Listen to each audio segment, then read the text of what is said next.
So in the early morning hours this morning, Donald Trump took to Truth Social to rail against this judge. I did a video earlier talking about this case where they were trying to deport some Venezuelan immigrants. I believe they were going to El Salvador to be put into a prison there.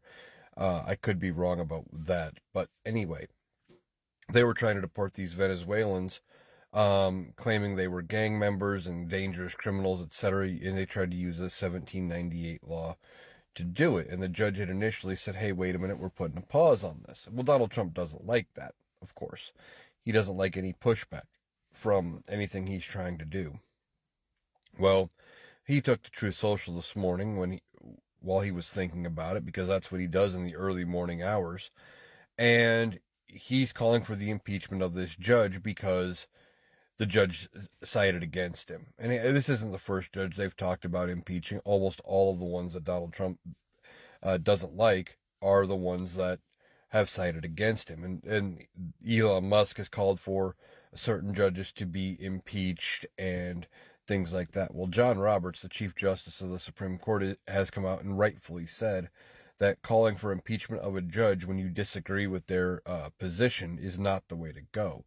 And he's right.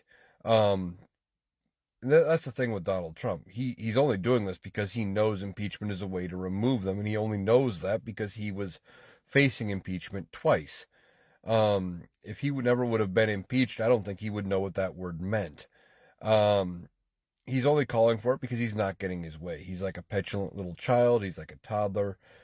He wants what he wants. He wants it right now, and if he's not getting his way, he wants anybody who's in his way to be removed. Now, that's not going to happen. And as far as impeaching these judges go, they might have the votes in the House to get to that point.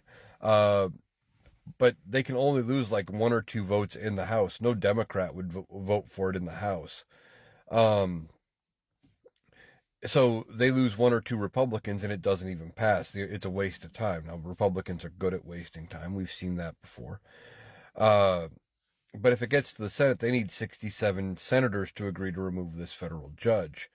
And they just don't have those number of votes. And we haven't removed a federal judge in a very long time. I don't remember. I think it was around the Civil War was the last time a federal judge was removed.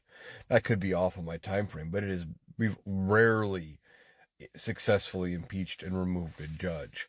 And we wouldn't do it just because they disagreed with the president. But Donald Trump, once again, throwing a little bit of a tantrum because he's not getting his way.